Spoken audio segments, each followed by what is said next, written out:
This episode is sponsored by Zenro Clothing Co. Pick up your tees and or accessories at zenroclothingco.com and be sure to use offer code Socrates at checkout for 20% off select items. Also, if you're not into spending the money, just check out the Zenrail radio playlist. zenrailclothingco.com, music for your everyday. This episode also sponsored by The Pointy Bakery. If you're located in the Pointy area of Scarborough, Toronto, be sure to check out The Pointy Bakery, say what's up to Arville, and pick up a donut or two. Baked daily, crafted with love. This episode also sponsored by Podbean. Podbean is the podcasting platform of choice. It's the one that me and Vish use, and is great, you know, if you're looking to start that DIY podcast yourself. Definitely check out Podbean. Use the link podbean.com/SocraticGamers and gain 1 month of unlimited podcasting for free. Test it out, build that content. Anyone can podcast, right, Vish? Yep. Start a podcast and get your ideas out there. All right, enjoy the episode. Okay, before we get into Morbius, I actually just finished this Roman book that I've been trying to read, and I was thinking about this as it ended. It's always like it's like we really do live out the same kind of repetitive patterns as human beings. Like it was said in like the Sapiens book, right? But when I was reading like about the Romans, it's pretty obvious that, like, I guess we're influenced by it. You know, it's like chicken and egg. It's like, did you develop this society we have now because of what you've done in the past, or are we just mirroring?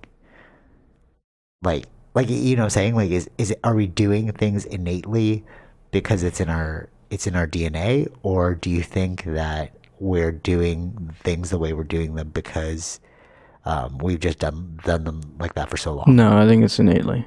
You think it's innate? All right, cool. Yeah, that was my question within it, because it's like, because all right, so basically this is like the book I read is like the rise and fall of Rome, and I've been saying like for a while that like Rome is basically the West, right? Like our ideology in the West is Roman, and if you actually look into it, it's very accurate, but then the fall comes, right? So now I'm kind of waiting for the fall of Western civilization, and I'm wondering, so with kingdoms before, right? You have like all these multiple individual kingdoms, right? So you have like Rome, you have Persia, you have like et cetera, right? You have India, but they weren't interconnected. But now we built an interconnect. Well, they were doing trade and stuff like that before. Not to the level of extent that we do today. Right. So every system is so, sorry if you guys hear Athena, she's here with us in the room. But do you see what I'm saying? It's like the way we're interconnected now is so entrenched that it's almost like are we, like, you know what I'm saying? Like it's impossible to fall now. Because if you fall, everything's going to fall. Yeah. Whereas before, it was like, okay, if Rome fell, it's like, all right, just Rome fell. But then Persia took over or something. Yeah, you know? But if one system falls now, it's like, can that even happen? Are we just so entrenched in our way of doing things? Like, depends on how well you're connected to certain countries, right? So like right now with the Russia thing, they're trying to sanction it. That's what sparked my thought about it. So it's like sanctioning a country, but that means all other countries have to be involved, right? Right. To totally. allow that to happen. So you can cripple like one country that's not on top. But I'm saying, is there a potential for a shift in superpower if we're so entrenched? Maybe like between like USA and China, but like, can the world so drastically change if we're so dependent on the system that we built? It's almost like you have to really let go of the current system in order to build a whole new system. Yeah, I don't think that's going to be possible. It's not possible, right? It's not possible, no. Unless like a natural disaster happens and then we have to start all over again. Well, then that is a reset button, right? Yeah, totally. And that theoretically has happened throughout history, right? Like sure, that'll have to be outside of our control. Yeah, right. So like it's almost like the Atlanteans that we spoke about were the USA of their time, or like the West of their Sure. time. Like they were like the epitome Mm-hmm. of what everybody looked to. But I'm just wondering, like, with this whole with the whole current situation, you know, like COVID and like whatever, it's like I don't think it can actually break. Obviously, the system can break. I think there's like, well, we go through mini recessions, right? That's almost like a break. That's a break, but yeah, that's It can't stay broken, no. right? Because you need the logistical global supply chain Mm-hmm. in order to keep moving forward, Yeah. right? And this also brings into so many different issues, like the biggest one being like climate change. It's Mm-hmm. like if you rely so heavily on fossil emissions, and for the system we have currently, it's like you're not gonna stop that train. No. Right. Because I don't like think you can go to net zero for fossil fuels. Just it's impossible. it's impossible to Yeah. get to net zero. And unless you redo the entire system, just like we were saying with the rise and fall. Like not in a of quick Rome. way. Like these things will take years and years. Generations. Yeah. Yeah. Years and years to get. I think it'd be more like a mix, like a mix energy source. But even if it's a mixed energy source, it's like then we're still headed in the wrong direction. Like theoretically, if you believe in, you know, doom and gloom. Yeah, climate but change. it's just you can't. If there's like a time limit, you have to go net zero by 10 years. Not gonna happen. Right. And it's like let's just figure out what we're gonna do because we know this can't it's happen. it's got to be gradual. That's the only way this is gonna. Because it's other countries rely on cheaper sources of energy, so Yeah, totally. Yeah. you can't go to net zero. It's not possible. You can't go to net zero, and not just from an energetic source. It's like the way the world works, you cannot disrupt it. Mm-hmm. Right? We're all going off about the gas prices right now, but that's such a small thing about you know like that's such a small domino effect going. But if you disrupt the whole thing, it's like how will you get your food, water, Yeah. shelter, Mm-hmm. like the basic necessities? If you actually took away the economic system right now, the West would be done because our winters are so cold, Mm-hmm. right? And we go through the only ones that'll like stay that are self-sufficient are the ones along the equator, you know, like they're able to grow their own food Okay. Yeah. and like Yeah. all that stuff, like Right. like everything's in-house. Like Hawaii Sure. would be good on their own, Okay. you know. I say along the equator because it's like relative, it'll stay stably warm. Like winters are very difficult to deal with because how do you get your food unless we like hunt? Yeah. You I mean, know, that's buffalo. it would probably What the yeah. natives Like did. however else they did before. It's the same thing. Right? But there's so many people now. Yeah. That's like why it's how- not. How can supply equal Well, demand? it's going to be if that happens, it's going to be a lot of deaths, right? Only ones who could survive are the ones who probably know how to hunt, Yeah, or like totally. that kind of stuff, right? Yes. Like a lot of the immigrants that come in here, we don't know how to deal with the winter we don't, right? Yeah, totally. Yeah, outside exactly. of what we currently have, right? Right. Yeah. We rely so heavily on the system, Yeah. like technology. Yeah. You know, I mean, not just the immigrants. I'd say even a lot of modern people today, right? Just so like modernity, has city made us city weak. living. Yeah, totally. And I also heard this other thing on the Joe Rogan podcast. I've never heard it put like this, but I was like, that's actually so genius. So, violence is the only way to keep order. Okay, and it sounds Mhm. so negative, but it came up again in the Rome book. It's like either you're stronger than Rome or you obey Rome, right? And the reason why is because, like, if I take your thing, right? Like, let's say I take your cell phone. The Mhm. only way you're gonna get it back is by either fighting me for it or like proxying out the violence to someone else. So proxying means you ask somebody to do it on your behalf. Yeah. You know, like lawyers, barristers. Mm-hmm. They actually were like fighters. You remember the thing in Game of Thrones, the who's gonna fight for me in Yeah. combat? Yeah. That's what a lawyer was. They would fight, like they would physically fight Mhm. for you. Mhm. You would hire someone to like fight on your behalf, and then it slowly became more and more about like legalities. Right. But like in the beginning, that's where the tradition of Mm-hmm. having a lawyer came. You proxied out your Defense. your defense. But now it's more like verbal stuff, and you're fighting with laws. Mhm. But at the end of the day, it's like you might have the law, but there's something backing that law, which is the army.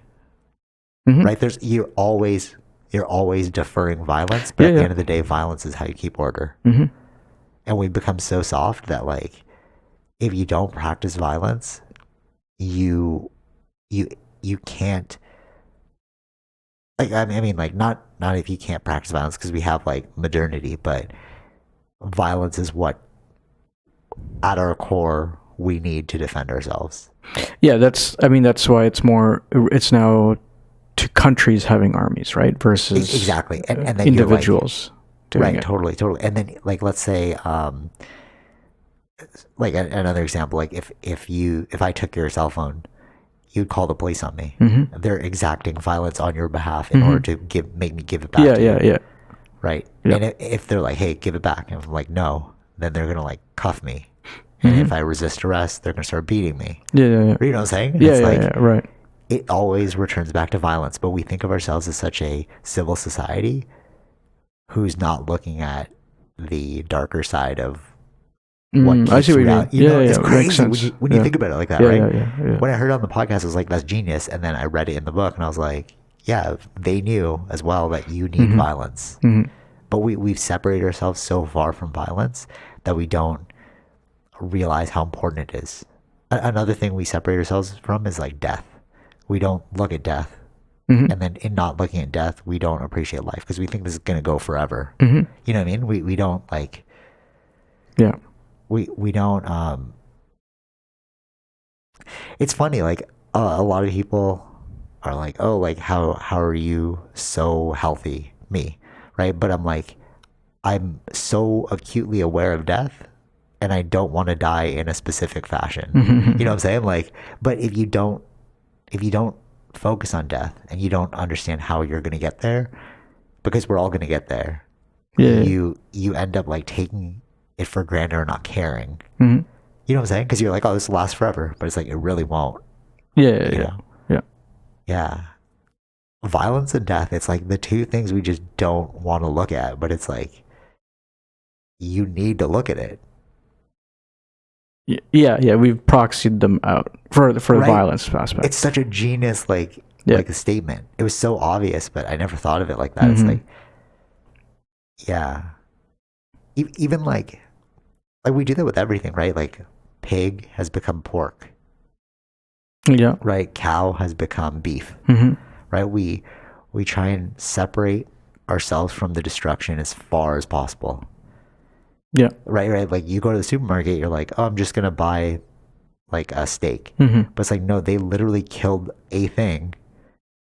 Right. Yeah. They butchered it up. But it's like we don't see it. And if you don't, and then people who are like hunters, you know, they're like, oh, that's so inhumane. But it's like, no, what's more inhumane is slaughtering, like slaughter farms. You know what I'm saying? Right. Yeah. I see what you're saying. Like modernity is such a weakness, I feel, you know, but it comes with this, like, obviously it comes with like its benefits. Like we can go to all you can eat. We can go to like watch movies and like whatever. There's positives and negatives to it all, right?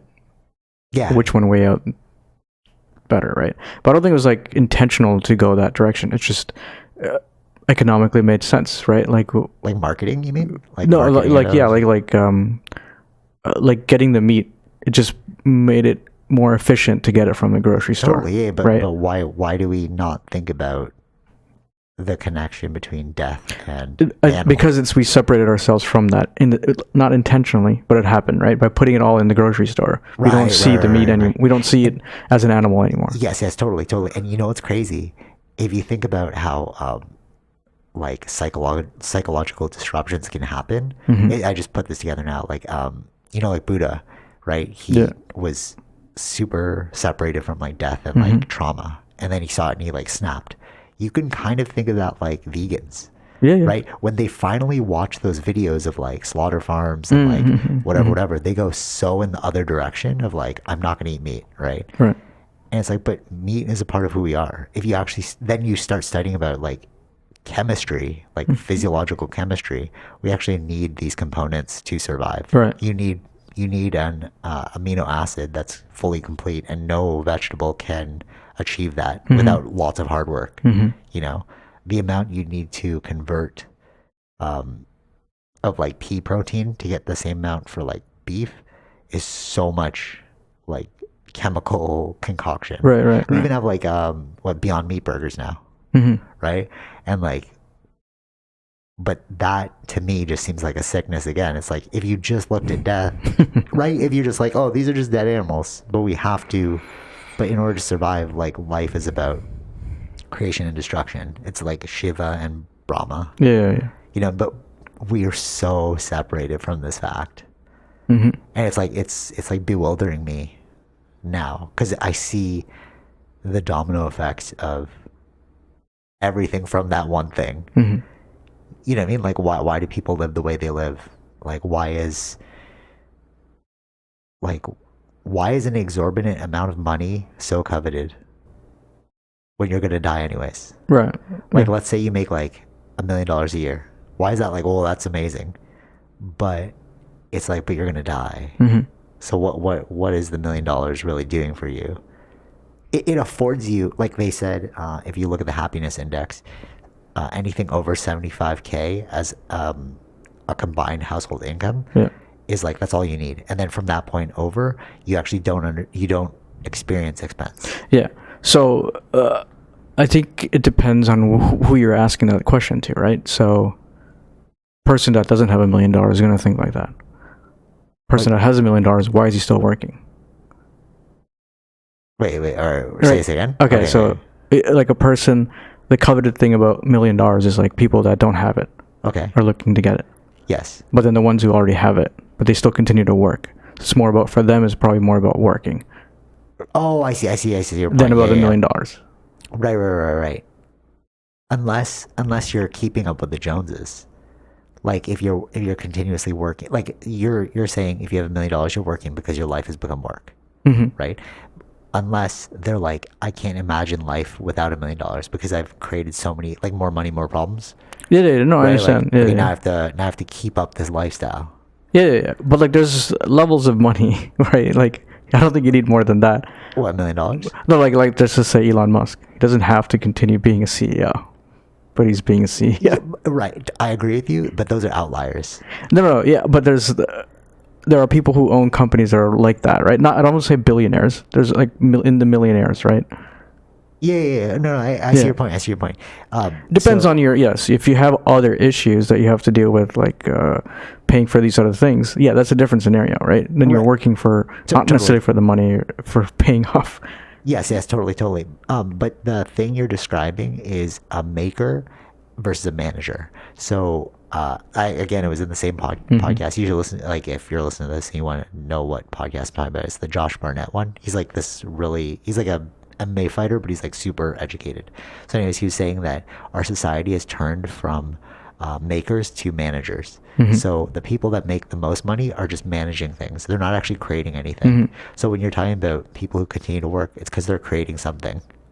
Elon Musk is creating something. His passion is fueled by his intrinsic desire to create something. But as a human being, if you're not creating something, you're just like, at your core, you're pretty much useless if you don't have this job. You're just allocating resources to different things. Yeah. You know what I'm saying? Like there's no, like we can just replace you. But if you can't replace a maker, you can't replace an Elon Musk. Who's going to replace them? Yeah, true. You know those like quotes where it's like you're working 100 hours a week for a job that'll replace you in 2 weeks after you die. But but he's speaking of like managers, right? Right. But you can't replace a maker. Right. Yeah. So that's my differentiation there. It's like I see what you're saying about the people that just continue to work even though they make lots of money. Yeah, I guess I'm more talking about the ones who are creating. I guess. Yeah. They're not driven by money, but I'm saying like they're driven by the production. So like Elon Musk is like, look at all the things I've created. You know, I've gotten us to Mars, blah blah blah. But like, what I'm saying is, there's a weird disconnect between like why do people covet high salaries if you're not actually doing anything? Like, so your entire persona is based off of how much money you make a year. Do you know what I'm saying? It's I get what you're saying. So, if your focus is that, you're not. But you'll never reach society, that point. I'm saying societally, it's like it's very impressive. Like everyone loves that. right? Nobody really cares what you've made. They care about how much you're making in terms of money. Yeah, I guess, yeah. Maybe the general sense, yeah. Right? Like let's say, would you think Elon Musk is so, or you would, obviously, but would Elon Musk be as impressive if he's breaking even every year? So he's making zero, but he's getting us to Mars. Mm-hmm. Would I be impressed? We would think that's impressive. Yeah. But would the media jump on that? No, they're jumping on the richest man in the world. Mm-hmm. You know what I'm saying? Yeah. Because that's where our focus is. Mm-hmm. Right? It has nothing to do with the fact that he did these amazing things. They actually think he's crazy for doing those things. Mm-hmm. You know? But his bank account is what we focus on. Right. It's weird. But that comes from the sickness of like, you think it's going to last forever. Like, can't take it with you. So what's the point? Like, obviously money's important. Like with the happiness index of making 75K. Yeah. But like, what is the pursuit after that? Like what? Like why? Like why are we so framed in that manner socially? Is an actual question. Yeah, I know. I'm just trying to think. Why are we focused on money? Yeah, I really think it's because we're like devoid of the idea of death. Like like that whole statement of like, it's like the perennial, like everyone says it all the time, like you can't take it with you and die. Yeah. So it's like, so then why do you care so much? Right. Yeah. It's how you. If their focus whole throughout was just money and he forgot about life, But you can't know life without death. Yeah. Right? Yeah. You can't. You can't appreciate what you have until you know that it'll be taken away soon. Mm-hmm. Like we've only got a certain amount of years left. Like our time is very finite. Mm-hmm. We don't focus on it as a society. Yeah, I guess it depends on what happens in your life to cause that, right? So if people around you die at certain ages on your, you know what I mean? Like when you're younger, maybe if you see that, like those things could influence you. But if you're not seeing it. Yes. Yeah. Like if you're shielded from it, like Buddha. Yeah. But then that creates maladaptive behavior later. Like Buddha, even though we covet him religiously, he's a trauma victim. Yeah. Like a psychological trauma victim. Yeah. You know? I mean, that's the whole point of, I think that is to travel, right? That is to see the world and see, like, it's not how different it is in other parts of the world compared to here. Totally. So those are like lessons for how to live your life in a way, right? Like to learn, totally, okay, well, I'm way better off in certain aspects. Why am I still like not happy or totally. Like something else? So something else is affecting you in that sense, right? Like it's something deeper. Yeah. Because the thing that's deeper is realizing that you're gonna die. Mm-hmm. I think that's every human's biggest fear, death. Mm-hmm. And then you can overcome that fear of death by like educating yourself to it and like experiencing different things. But I think it's not like it can go from a fear to a driver. Yeah. Mm-hmm. You know what I mean? Like it's like the sense of loss because you're like, oh, this is all going to go away.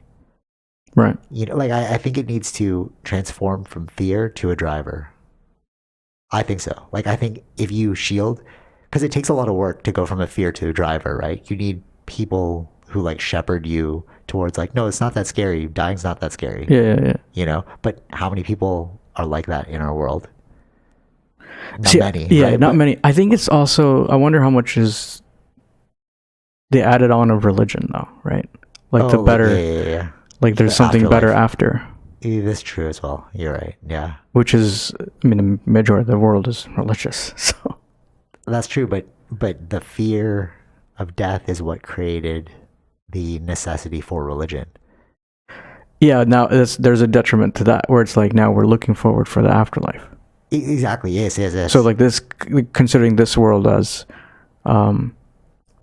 tough and not easy. So Yeah, totally, yeah. and then thus his next life is going to be better. But technically, that's like a control mechanism by like higher ups. Like, yeah, I know it's difficult. No, right no, now. I understand that, but like, yeah. it's like That's there's a different layer. But it's a different layer, but like I'm saying, like that's also where people are at too, where it's like, yeah, the struggle of this life means it's going to be the next life, so it'll be easier. I don't like. yeah, no, totally, yeah, Right? yeah. So you're like, you're accepting your pain right now Mhm. because you know that it'll be better later on if you continue to work hard. Right. But I think that's where the differentiation is between spirituality and religion.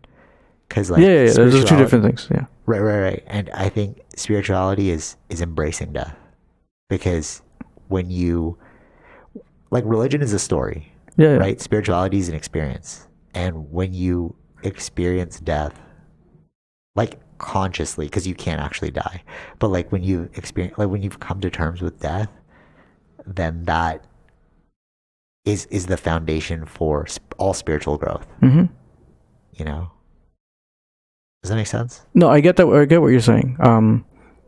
But that's what I meant. Like, where it's like the religion became the grocery store. We forgot about the actual message. Very true. Yeah, you're right. Yeah, Right. So that's what I felt like has happened. that's why we need to abolish religion. Right? Like, actually, that's, to be fair, these ideas again aren't new. Like, Yeah. there's Nietzsche, who wrote like God is dead. Mm-hmm. He's not talking about actual God, he's talking about religious God. Mm-hmm. So it's like, yeah, we need to abandon our religion in order to transcend to the next level, which is like living fully. Mm-hmm. You know, another thing I was thinking about too is like poverty, though, because when you're so poor, it's like it doesn't really matter what it is we're talking about, you and I. Yeah, of course. Yeah, that's a difference. It's Right? another. It's That's like- another thing. Theirs is surrounded by death. No, but not just that, but like you have no time to think about it. No, I know. But Yeah. like, there's is surrounded by death. There's no real life. Oh yeah, true. Because because you're stuck. Yeah. You mean, yeah. Yeah.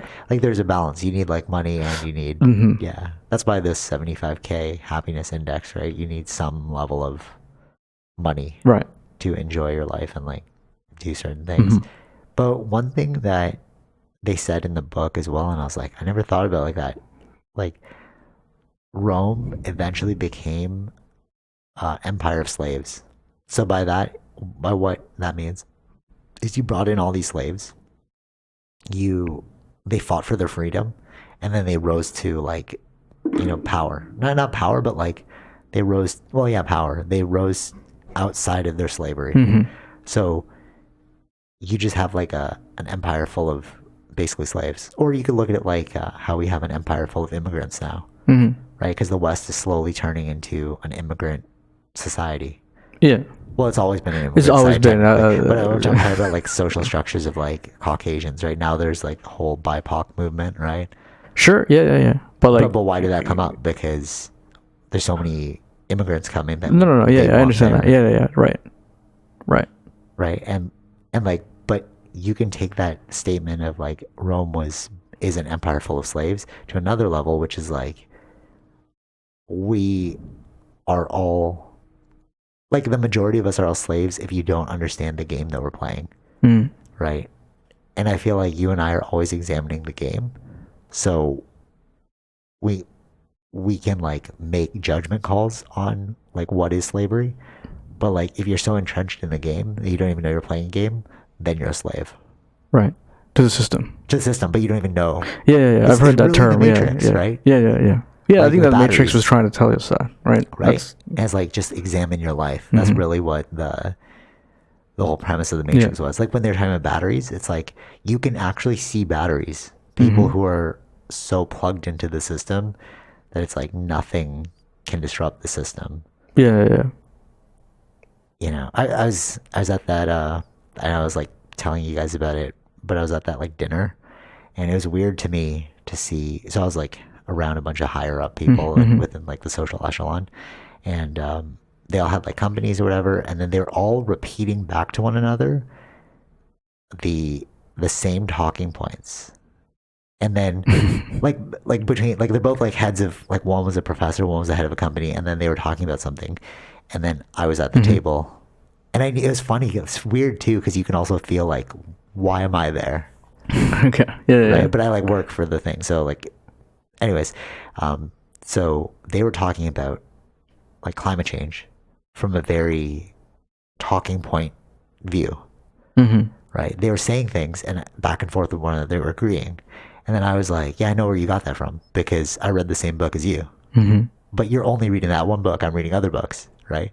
So, I asked, oh, and then there was this other person there that was just agreeing with whatever they said. Like, and I was like, oh, you're another battery. Like, I'm watching like these batteries, you know, like these, like I'm in the Matrix watching these people Sure. converge. Right. So then I threw a little wrench in the thing. I was like, can I get your perspective on nuclear power? So this guy, he started his career in nuclear engineering, and then he moved into climate energy because like, you know, he wants to change the world.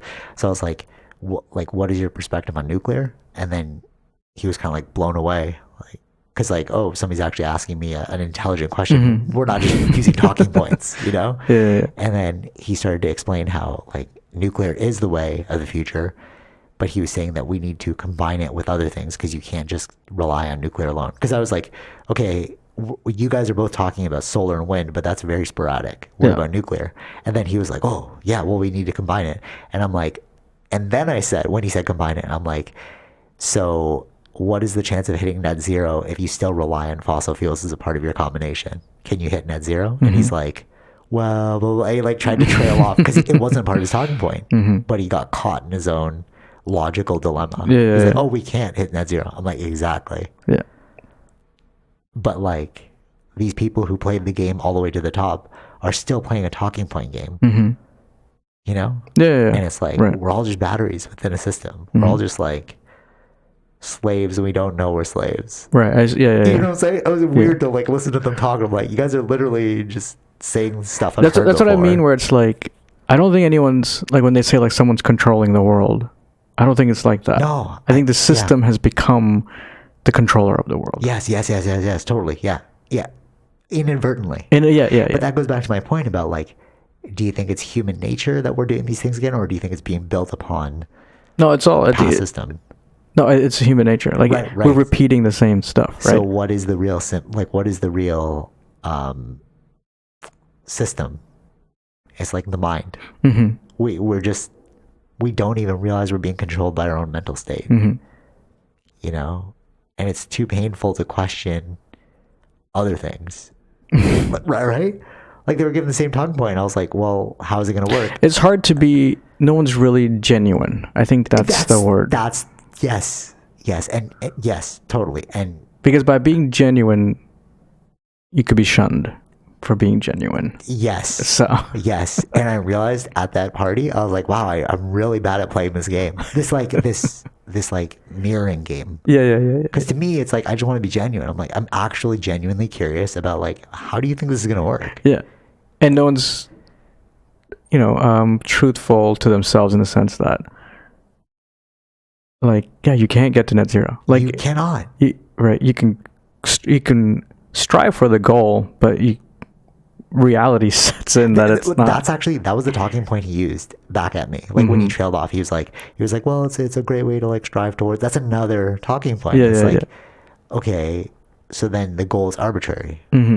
So if you're just setting a point that you know you'll never hit, so what's the point of the point? I was working on this. No, I think it would have been much better saying like to get more information out about solar or energy, like these things that are not as well known, let's just say, right? Yeah, totally. Yeah. So those things make more sense. Yes, but like this impossible goal of net zero is like, why would you even put that there then? Do you understand the ramifications of stating that? Like the actual shift over to that. Like, what about the oil tycoons? Really, you think they're not going to put up a fight? Right. Make no sense. But you're right, genuine. That's the word. Like nobody's genuine with anything, because to be genuine, you have to be open to the idea that your ideas can change. Yeah. But like they're towing the side of the fence. You know, it's like I'm on team blue, I'm on team red, and like blah blah blah, and then the genuine we can't say anything that's going to disturb team blue, like the team that I'm on. Yes. Yeah. Yes. And then like the genuine people are the ones that are like, okay, what are you both saying? You know, But our world doesn't run like that. No, our world really doesn't run. Yeah, I mean, yeah, people. You have to have a certain mindset to be able to understand or listen to both sides. Yeah. And if you can't, if you're easily triggered by the other side, then that's a problem. Then that's a huge problem. It's Yeah. like, then how we progress? If you can't listen to the other side, how do you progress Yeah. forward? Exactly. But that's why I think that this system that we've created will never change as well, because people Well, don't the want it to system is change. built on compromise. It's just because you're gonna keep. Well, I'm saying like government system where it's like people put in office are either like like Republican states or Democrat states. Yeah. So they're all in the House. So they're not. It's going to end up being a compromise. That's just how the system is built, right? So you can't get to net zero, nor can you, like, just get rid of fossil Is it a fuels. compromise, or is it a constant tug of war? Well, no, but compromising is doing that, right? So you're trying to pull them towards you, and then you're trying to pull them. So you're going to end up meeting somewhere, Oh, I see what you're saying. Yeah. right? It's still going to be you're opposing ideas, but you're going to have to do stuff. So you're going to end up conceding on certain things. But maybe compromise isn't the answer, because it's not about compromising. It's about providing the best solution. Mm-hmm. But that's a genuine perspective. That's like, you'd have to be genuine. Yeah, but it's not going to work, right? So that's what I'm saying, where it's like the system designed to be is only going to work as a compromise. No, it's not going to work any other way, because no one's going to be like genuine. Yes. Right? Right. So are you saying that the sickness is the system, and that's why we're in the state that we're in? Yeah, but like that's the only way we can progress. Or that's the only way this current system that we've created can progress. Yeah. Wow, that's actually really trippy to think about. It's like we need that. yeah, totally. Or else we're not going to get anywhere. You've created you've created a living thing. Yeah. But you don't realize you've created a living thing, which is called society. So like one individual on their own is just one person. But like 10,000 people is a society. Yeah. And 10,000 minds trying to agree upon one thing. Right. Ruled by mind. Yeah. Right? Like, oh my God, that's so trippy actually. If you think about it, our entire civilization is a mind game. But why do I say that? It's like, why do you stop at a red light? Yeah, because your mind is telling you, oh, the law is I gotta stop. Yeah. We all accepted the law. Yeah. We've all accepted it, right? Yeah. It's like mental slavery. It's like the elephant that got put the chain on its leg when it was younger, and then you remove the chain, the elephant's not going to go anywhere. But this is the world we live in now. Yes. And you can't change it. You can't change it. And you have to live with it. That's Right? It's so trippy. It's the same thing with oil. We can't go to net zero. We can't change the system. The system is designed this way. I think I brought this up before, but Kanye West was so true. He was like, the simulation is the simulation of the mind. Like, why is that a table? Like, why is that table not a fortress? Why is that table not a couch? Why is that table not a bed? Right. Because we've called it a table. Yeah. So, and then the child is like, oh, I want to make a fortress out of this. No, that's a table. Can't make a fortress out of that. Yeah. Oh, I want to sleep on the table because I'm tired. It's a bed. It's like, that's not a bed. You got to go to your bed. As a table. Yeah. Treat that table like a table. That's why kids are. That's so trippy, that's bro. why kids are. That's slavery. That's mental slavery. Yeah, but that's why I think kids remind us of imagination. Yes. It's our imagination. It's like, why does that have to be that thing? Exactly. Why do I have to live in that specific way? And I feel like that there are a few people that still try to live that way, but then they're deemed crazy. Yes. Or they just can't live. Well, yeah, deemed crazy because nobody else can be genuine and understand that. Yeah. Wait, he's living his true self. Yeah, right? Dude, that is so trippy. It is. Yeah, it's. We literally. It's more shunning a person because they're genuine. Yeah. And that you don't have your freedom to be that. We've literally, like right now in this conversation, we've literally pinpointed the exact moment of the conception of mental slavery, which is this and this is not that. Yeah. Yeah. right? Yeah. But you know, it's a yoga concept. Like this, not that. It goes back to yoga because it's like in yoga, one thing that they like yoga is really just a lot of examining of the mind, right? And then Zen is the next level where it's like doing away with the mind entirely, right? That's why I think like Zen is higher than yoga. But yoga is like the scientific analysis of what's going on in your mind. And what they say is like the moment we created separate, like, you know, separation, non-separation, Yeah. and people are like, oh, we're all one thing. But then we separate that as like, no, that's you and that's me, right? And that is the foundation for why we all don't think of each other as brothers and sisters, right? Because, or like working together as one, Yeah. because we're all individuals. There's a table, not a bed, right? Yeah. Dude, that's so trippy. Yeah. And that is really where the sickness begins. Yeah. And it continues to propagate. It's like, why do I need to go do that? Because you have to go do that. Everyone else did that. Yeah. Do you think it could change? Do you really think it won't change? No. We're bound to repeat it again, even if we do Yeah. change. It's bound to repeat itself. It's innate. There's only going to be a few outliers. Yeah, totally. You know when people talk about like those like hippie types who talk about like, oh, if we just like awoke into a conscious society, blah blah blah, like what kind of world would that be? It would not look like the world we live in.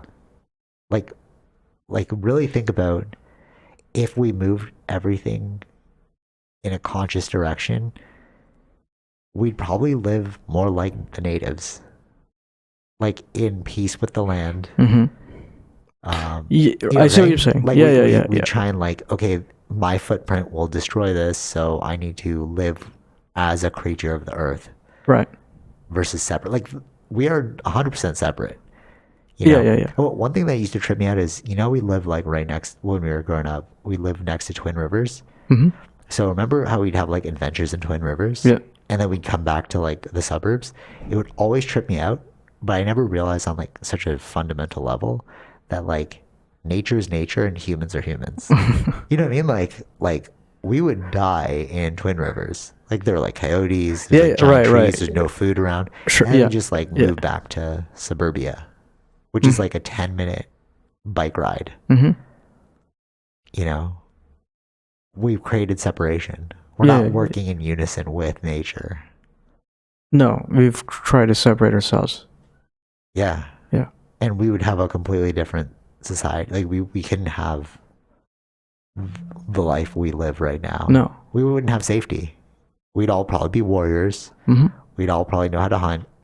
We would literally look like natives. Yeah. But also we wouldn't be here. Like we'd be back in our own countries. No, technically we have boats. Maybe like a boat. Yeah, but it's not like the vast movements of people, right? Yeah, true. Oh, yeah. We wouldn't have cities. Yeah. We wouldn't have gigantic cities. No. We'd have like small, like villages. Right. Yeah. But then, how does a human dominate Earth if it's just having small, like in the exactly. sea, Yeah. right? Like they're working with nature, like natives. Like we would never leave this planet. No. Yeah, that's weird. It's Like really we have weird to think about. like like we have to build this. Like we would have to build cities in order to get to that point of like doing rockets and then going into space. Yeah, that wouldn't happen. You would have to build cities because you would need to evolve in this system in this way that we are at right now. Exactly. To get to that point. How would you create steel? Yeah. How would you create, rubber tires? You would need to do the things that we did. Yeah. So all the people that are like hippies and they want a conscious society, it's like, again, do you understand what you're asking for? I think they know what they're asking for, but that's for them. No, right, totally. They know what they're asking for. Yeah. But realistically, do you know what that looks like? Right. Okay, I see what you're saying. Yeah. Like just like going net zero. Do you realistically know what going to net zero looks like? Oh, maybe not. Yeah, I see what you mean. What I mean? Like, it's like they want like a conscious society, but a conscious society does not look like this society. Mm-hmm. It's just like a net zero society does not look like this society. Yeah. It's almost like we want change, but we don't want to have to do the work to change. You know what I mean? Like we want all to stay the same, but we want it all to be better. Yeah. But you can't solve the same problem. You can't solve the problem with the same thinking that got you into the problem. Yeah, there's You like could a change it. line. I don't, That is the line. like the solution or finding this. If you don't know the problem, you can't. Oh, if you don't know the problem. Yeah, Okay, if you this is a don't different know line. what the problem is, you can't solve any.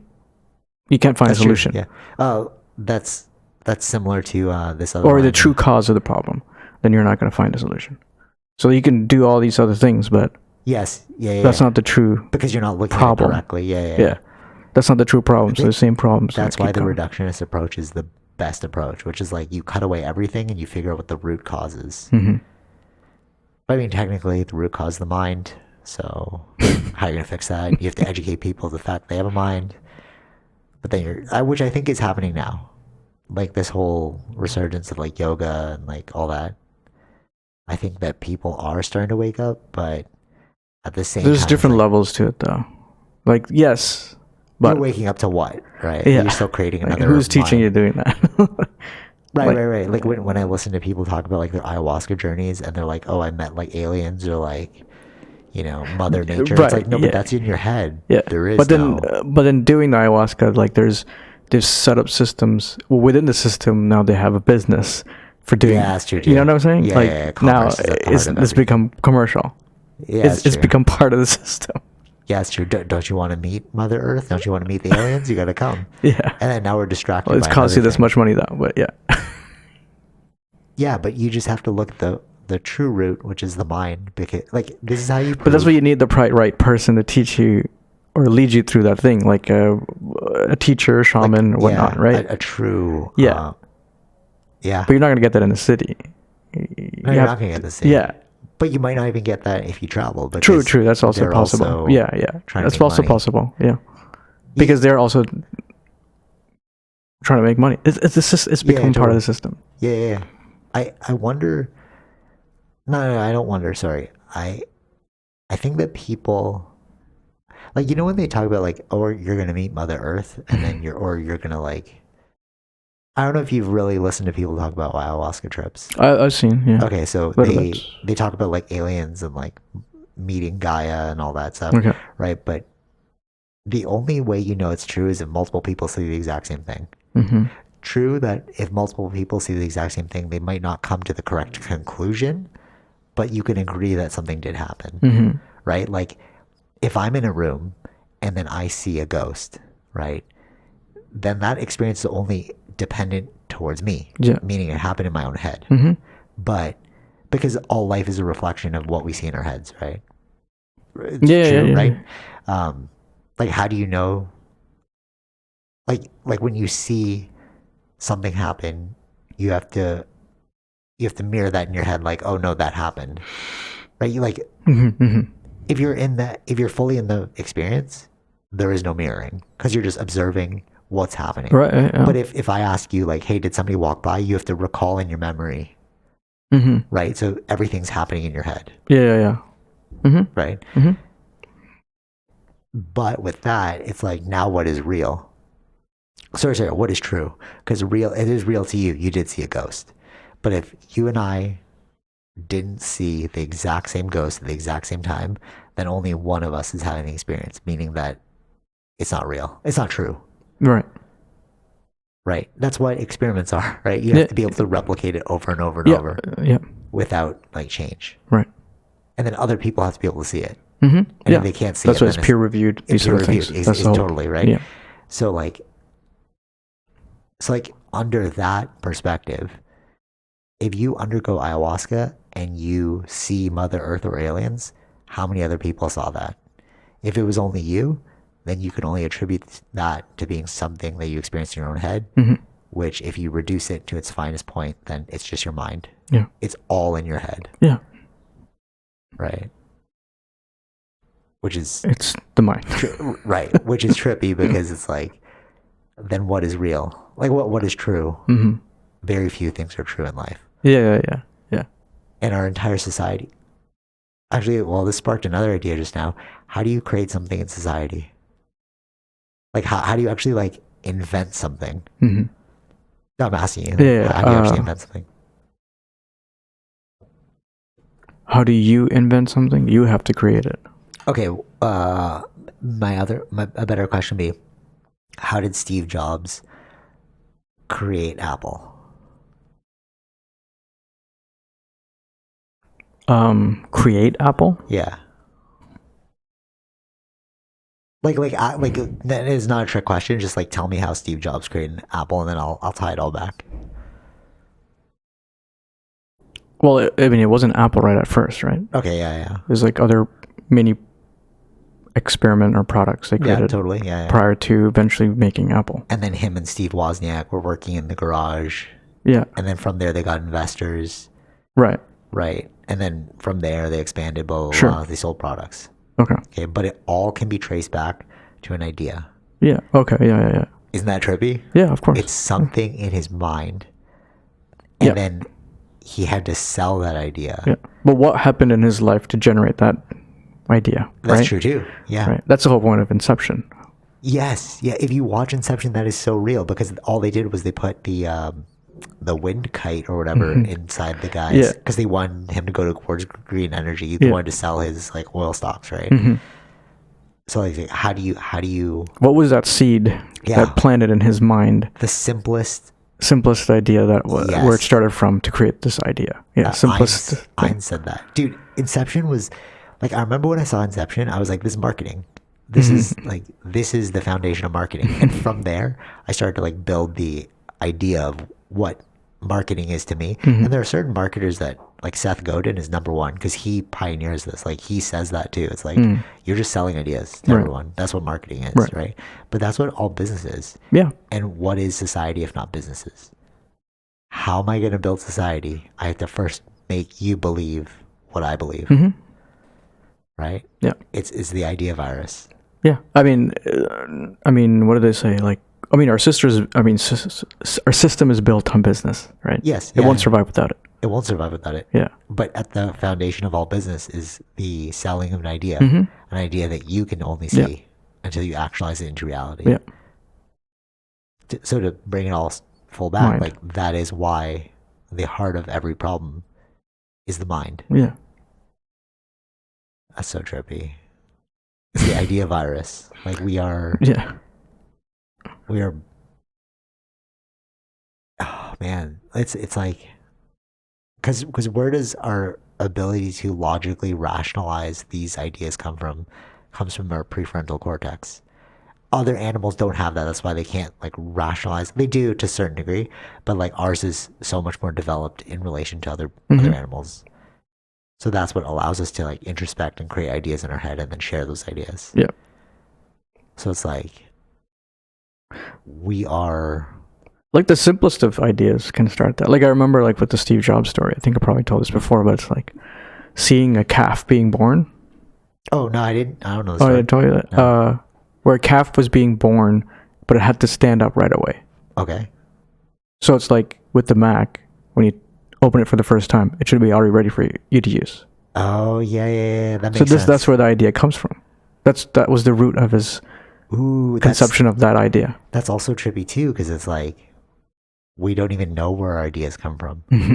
Because like, okay, so Steve Jobs is being conscious enough, like self-aware enough to pinpoint that idea. But how many of us are running our lives on autopilot? You don't even know where your ideas are coming from. Yeah.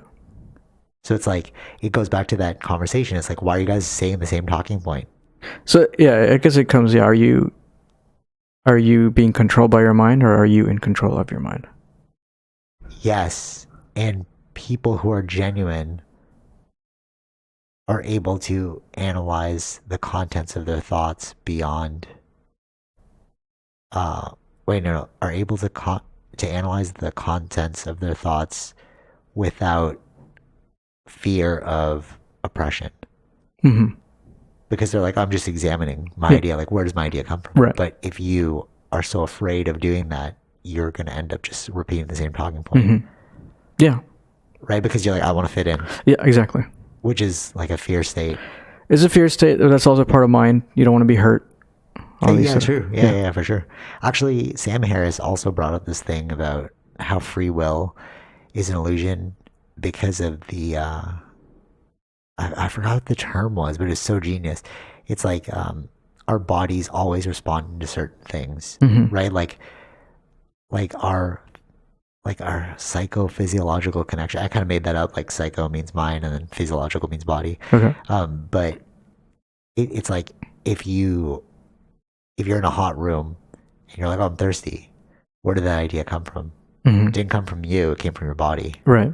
So one thing that he's saying is like we're all also propelled by our physiological state. Right. I see. Yeah. And that's a lot of that's why he doesn't believe in free will, because like you're actually not making any decision. It's all physiological decisions, but physiological decisions are based on the physics of the world. Right. Right. I see. Yeah. That's a totally that's like if we were going to discuss the idea of free will, but let's get back to believing we have a choice and the mind being the root of all problems. But yeah, it is, right? Like every thought is what led us to where we are now. Yeah. Yeah. And can you create a thought that will allow you to reverse that problem is the question. Reverse that problem? What do you mean by that? Can you create a thought to reverse the problem of mind? We've just identified that there's a problem with mind. I guess we're technically doing it because we're creating this idea in our heads of yeah, but to come to this point of understanding the mind, so things would have had to have happened to you in the past to lead you into learning about these different things. Yeah. If you don't have, if that doesn't happen to you, they're not going to come to this point. You're not going to understand what we're talking about. Yeah, that's true. And likely, if you are super resistant to this idea, you probably already turned off this podcast. You're just like, no, I don't believe it, or like, oh, they don't know what I'm talking about. Or it's just too complex. It's just not. Or it's over your head. Yeah, that's true too. I mean, that happens with me with other math stuff, where it's like physicsy stuff. Too, yes, I can't understand this. This is too much for me right now. Yeah, I totally agree with you. So then, okay. So then if that is the problem, then if like you tune out and like it's not something your mind is able to handle, so it's almost like you can never solve this problem unless people in positions of power are also thinking like this. Yeah, which I don't. I doubt. Because in order to get to a position of power, you have to play the game. Yeah. Of talking points. Right. We've really just gotten to the point of society's kind of just screwed. Like I don't want to say it's screwed. It's just society is society. We live in a society. We do live in a society. You're right. Yeah. I don't know. Now I'm kind of like looking at people like Joker now that use that joke. The like people like Joker and like these chaotic individuals. It's like they probably do know what they're talking about. Right. Yeah. You know what I mean? They probably realize the craziness of the world. Yeah. Or the society. That's what making Joker laugh all the time. He's like, it's so ridiculous. Right. Yeah. Interesting. Yeah. Anything else about this? No. Yeah. Next thing. Well, I wanted to talk about like martial arts because of like the violence aspect. Oh, okay. But I was thinking about like, okay, so the reason it's almost like a jiu-jitsu plug. This is gonna be a jiu-jitsu plug. Sure. I think everyone should learn jiu-jitsu. And why do I say jiu-jitsu versus like wrestling or like sambo, all that stuff? And I've really been analyzing it because I have a black belt in like striking, I have a black belt in weapons, and then I'm in pursuit of a black belt in grappling, right? And I think that like there are obviously other styles of grappling, which is like wrestling, which is like judo, right? It's all like throws. But the thing that separates jujitsu from those other styles is it relies not on power, but on, like, it is the epitome of self-defense, right? It has nothing to do with strength. It has all to do with understanding the techniques of leverage in order to protect yourself. Right. Right. And that's why I think everyone should do it, because it has nothing to do with overpowering another person. It's all about like adjusting another person's aggression and then nullifying it. Right. So I went with this like judo brown belt. He like came dropping in our class, and then our instructor was like, "Hey, just go with him." And you know, like I'm a white belt, 6 stripes, so ridiculous. But so the guy was like, "Okay, you set the pace," and I was like, "Okay." And then I started to grab him like really gentle, slow, because I'm like, I don't know what you're gonna throw at me, and my style of jiu-jitsu is extremely defensive, right? And then he was like, "Wait, no, dude, I said set the pace," and I'm like, "I am setting the pace." And then he started to like, okay, and then he started to amp it up, and then I started to just go with his energy and then just control him. But to him, because he was exerting so much energy, he like stopped midway through a roll, and he's like, "Oh, I'm giving you a hard time, eh?" And I like was like, "What?" Because I'm like, you don't see that I'm just like toying with your energy right now. Right. But that's the difference between other styles in jiu-jitsu. Whereas like he thought, because he's using so much power to get, I'm using no power, man. I'm just pushing you like gently. Like, okay, I see you're trying to trip me. Okay, I'm just going to push you in this direction. You're going to roll. I'm going to take your back. You know, stuff like that. That's why I like jiu-jitsu. It's extremely defensive. I use zero power, but he used so much power, and he thought he was like giving me. Yeah, I think maybe like, no, because like, is he thinking that like being in the offense is the most powerful move? And that's what I mean. Than being defensive. Yes. Whereas all of their martial arts are solely focused on offense. Right. Right. Like my first black belt. How do you spar? Kick and punch. Right.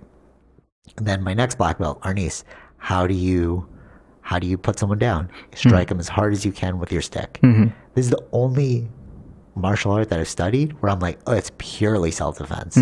Like it has no offensive. I mean, there is like I made sure like when I'm rolling with that judo brown belt, I had one arm free the whole time, and his dad was watching, and I knew that anybody else watching could see that I could just like use the other arm to just start striking you in the face.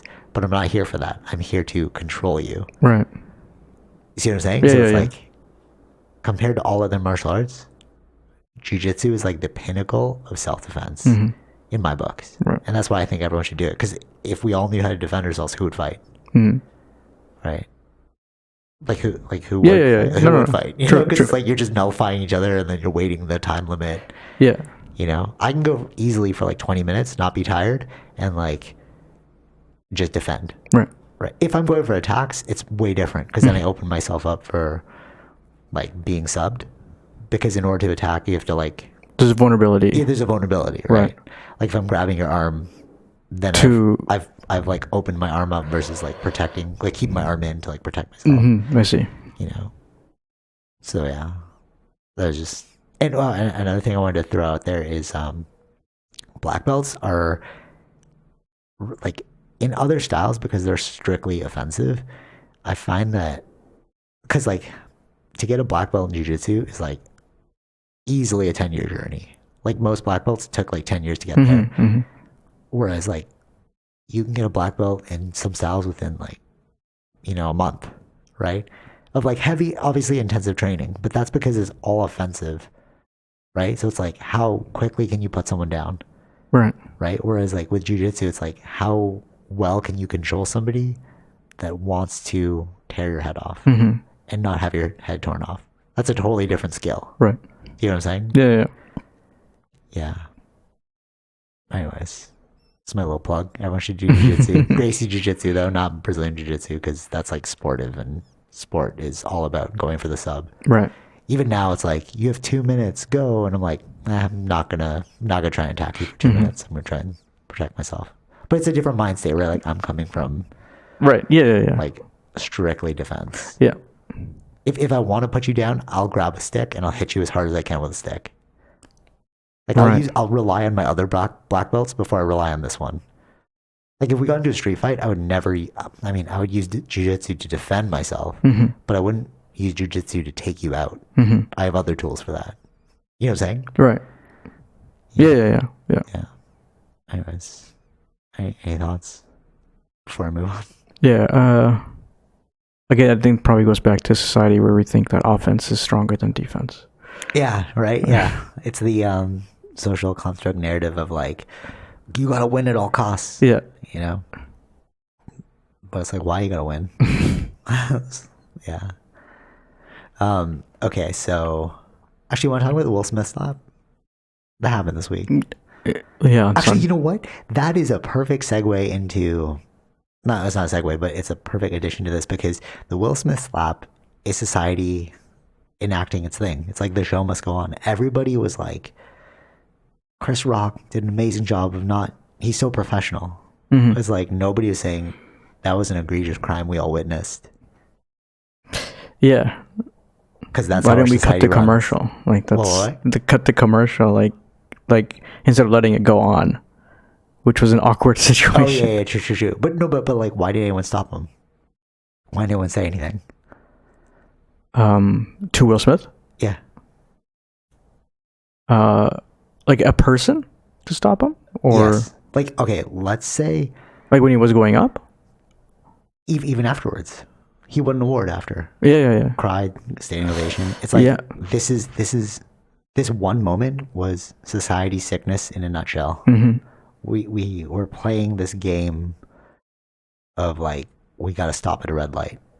You know what I mean? It's like we're at the Oscars. We can't disrupt this. The show must go on. We know we're headed towards carbon. Yeah, they emission. should have. Well, I mean, there was other people who spoke about it that he should have been removed.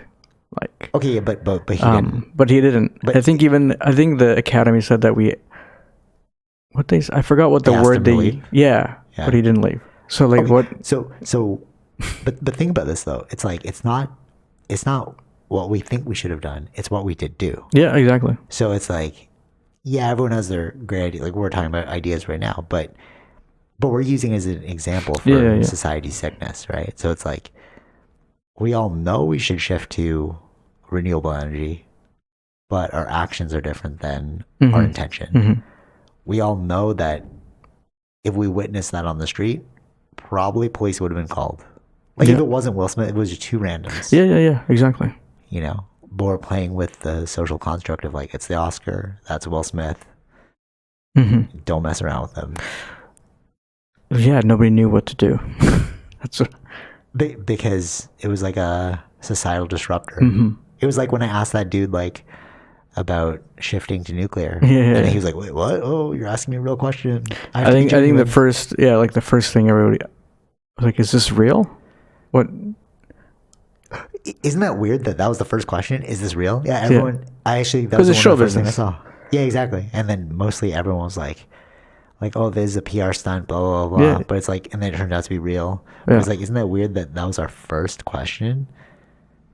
I don't think it's weird. I think it makes sense as being show business.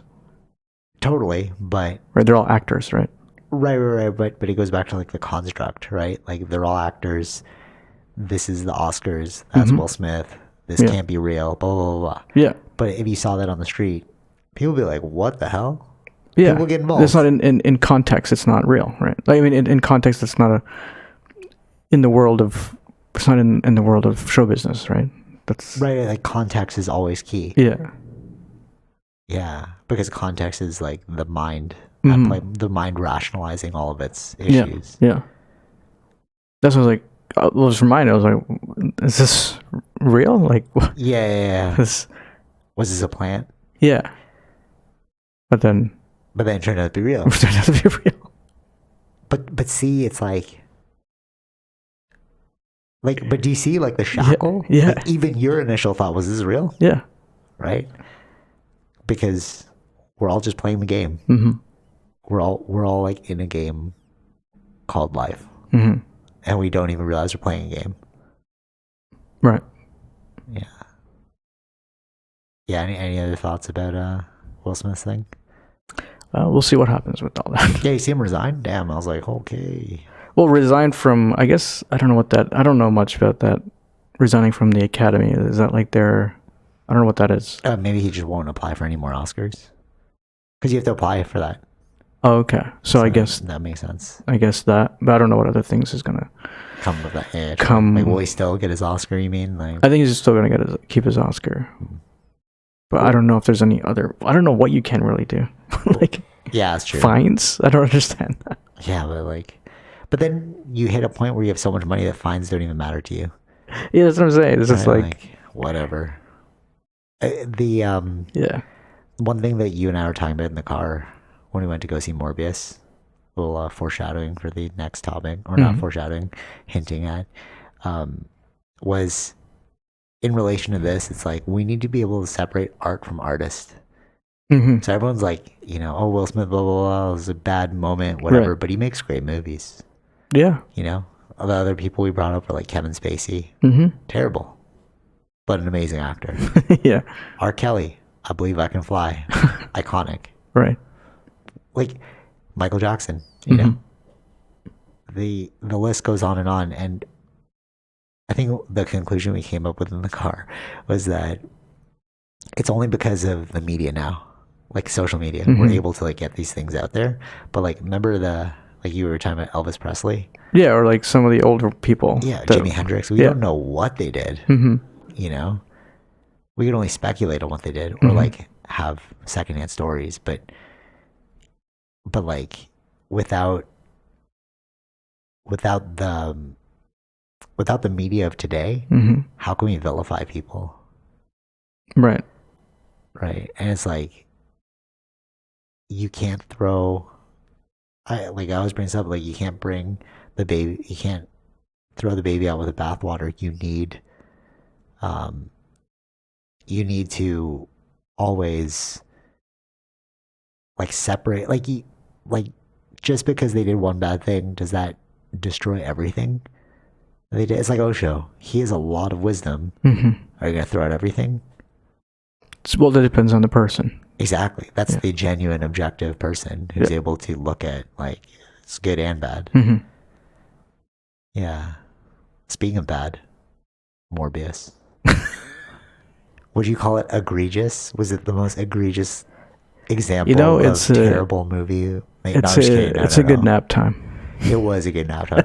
You know what's really funny about like VIP? So we were like eating the food, and then I was like, oh, I'm so full, and then like I just reclined the chair and just like put the heat warmer on, just fell asleep. It was a nice little sleep. Yeah. But it's funny, I really don't remember anything about that movie at all. Like I remember waking up at bits, but it felt like it was a short movie, but that's because I was asleep. Yeah, agreed. Dude, no, actually, your brother and my sister stayed awake the whole time, and they both thought it was like a short movie. At the end, it was like only an hour and 40 minutes or something like that. But they were like, they were like, I can't believe it ended there. Like, the way it ended was like it seemed like it was going to continue, right? But it didn't continue, right? But I thought that too when I woke up. I was like, oh, they're fighting. Okay, cool. And then like I was like dozing in and out, and then when I opened my eyes, he was like flying through something. Oh yeah. Remember that's how it ended? It's a subway, right? In a subway? Yeah, something like that. Yeah. And then it just ended. We're like, oh wait, what? It's done. Yeah. There are other bits I remember because I woke up probably a few times in that, but it was bad. Yeah, it felt like a B-list movie. Like a straight to DVD. Yeah, like they just wanted to do a Morbius one because they want to somehow figure a way to add him into the Spider-Verse now. Yeah, true. I do think though, actually, let's go into that because that was pretty interesting. I didn't think about it this way. You were saying that the contract had shifted over from Marvel back to Sony. I believe so. And like for the Spider-Man franchise. Yeah. The IP. And then IP, intellectual property. And then that would explain why Spider-Man ended the way it did. When you were explaining to me in the car, I was like, dude, I didn't even think about this. Yeah. So like Zendaya's character and Ned are both MCU proprietary ideas. Spider-Man's not. That's an IP owned by Sony. Right. So this was like Spider-Man No Way Home was a collective effort between two studios to finish off the Spider-Man story and then return it back to Sony. Yeah. So that's why you had Andrew Garfield, Tobey Maguire in there, because it was a combined effort. Mhm. And then remember before the movie even aired, they were talking about the suing between the two. Yeah. I think that was we during the all forgot about that. second movie, right? Yeah. For the second movie, and then what they were saying is like, if he doesn't return, they'll bring Spider-Man back irregardless, but they just won't use his name, Spider-Man. Tom Holland tweeted that out or something. Oh, okay. He's like saying that like there will be a third Spider-Man movie, but it might not be called Spider-Man, right? Because of the legal battle, right? Right. But and then there's a lot of speculation about, is this the final Tom Holland Spider-Man movie? And it's like, if you look at it contractually, it is. Unless somewhere down the line they sell the rights back to Marvel, Sony. But I mean, we don't.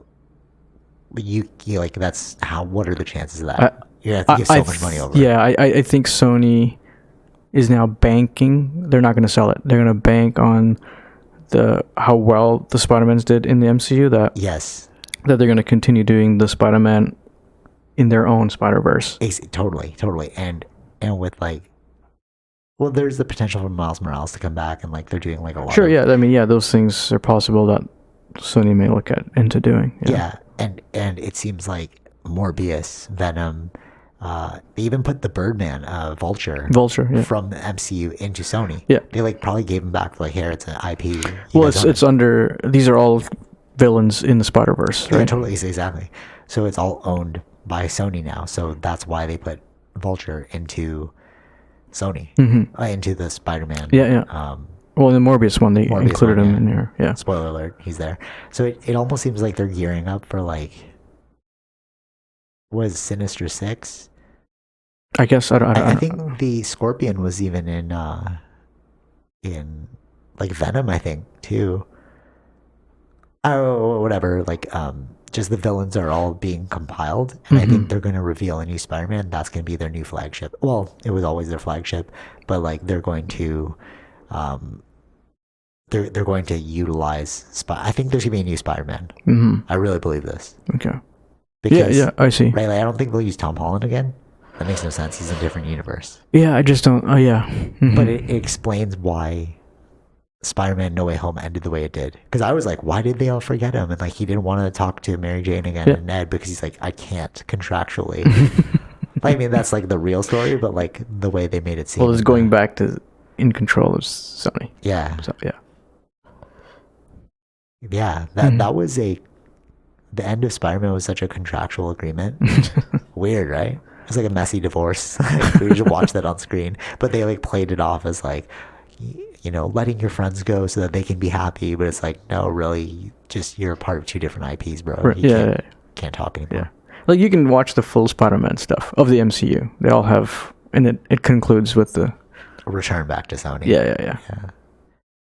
Yeah. And I think they're like leaving breadcrumbs, like just in case, like with the Venom, how like Venom's symbiote was in the MCU, just in case something happens in the future. But then Venom returned back to the Sony universe. Yeah, that was like such a weird. Yeah, it was like, what was the point of that? Just to have that drop of Venom, symbiote, just in case, case like we sell it in the future, we can create a.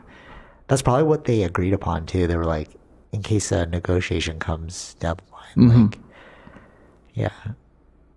I think Spider-Man's the only one that jumped through time. Like, if you look at the Amazing Spider-Man, the TV show, he was the first one to go through different dimensions with like what's her name, Spider, the woman, like Madam Web. Yeah. So yeah, he was the only one like crossing through different dimensions. So it makes sense. But yeah, contracts are done. Morbius was terrible. And we're for sure going to see a new Spider-Man going forward. I believe so, yeah. Yeah. There's also talks about Andrew Garfield potentially coming back for one more movie. He's the only one with no 3, but we'll see. I would like to see a new Miles Morales, like an ethnic Spider-Man. That'd be cool. Because we haven't seen that in like... We've seen that in like animated, but not like live not in the action. animated, yeah. Yeah. Yeah, I hope so. I mean, we'll see what it's all under Sony now, right? That's true. That's true. I don't Tom know Holland if it's was gonna be saying good. that though. He's like, the next Spider-Man should be Miles Morales, Mm. like a person of color. Right. We'll see. Yeah, we'll see. All right, so definitely don't check out Morbius. No. Not unless you want a really good nap. But Jared Leto, still love that guy. We Crashed, amazing TV show, so that's cool. Yeah, his body transformation is so intense, But you think that was CGI? Yeah. Really? Maybe to some degree. I think he was still skinny because in We Crashed, he's really skinny. So yeah, I don't believe anything I see anymore. It's just, after watching it's all all this, just a mind virus now. after watching all the VFX stuff that the That's Corridor true, crew yeah. does, it's like I'm just not gonna think about it as if it's body Right. transformation or not anymore. Wow, that kind of like kills the art for people like Christian Bale. Yeah.